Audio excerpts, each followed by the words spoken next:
Friend family, আশা করি তোমরা সকালে ভালো আছো। আমি অনেক ভালো আছি। তো এটা আমার কলেজের বান্ধবী শ্রাবন্তী, ওরই আজকে আইবুড়ো ভাত। এসে টিয়ে দেখছি এখনও রেডি হয়নি, তাই জন্য রিয়া ওকে সাজিয়ে দিচ্ছিল। তারপরে ও বসে পড়লো আইবুড়ো ভাত খেতে।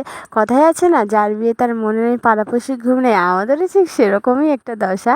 কেননা যেই বলেছে যে আইবুড়ো ভাতের দিন চলে আসবে আগে করে, তো আমরা তো 7 তাড়াতাড়ি উপস্থিত হয়ে পড়েছি হ্যাংলার মতো। কেননা এখানেই বুঝতে পারবে ও গিয়ে দেখছি ও রেডি হয়নি, আর আমরা রেডি সেডি হয়ে চলে গেছি সাজুগুজু করে। অনেকেই আছে আমার মতো, অনেকেই আছে আবার বললেই যে যেতেই হবে এরকম কিছু ব্যাপার নেই, ঠিক বিয়ের সময় উপস্থিত হবে এরকম একটা ব্যাপার। আমরা তো বলেছে মানে আগে ভাগে রেডি যাওয়ার জন্য, একটা যাওয়া ছুদ্ন পেলেই হলো।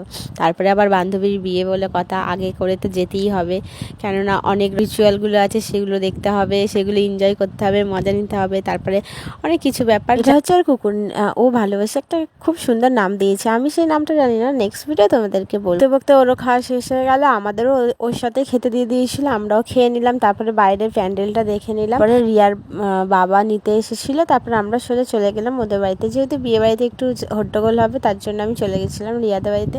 তারপরে রাত তখন বাজে 12টা, আমি বসে বসে মেহেন্দি করছিলাম, বলছিলাম আমাকে মেহেন্দি করে দিতেই হবে। ভাবো বিয়ে বাড়ি বলে কথা, মেহেন্দি না করলে হয়?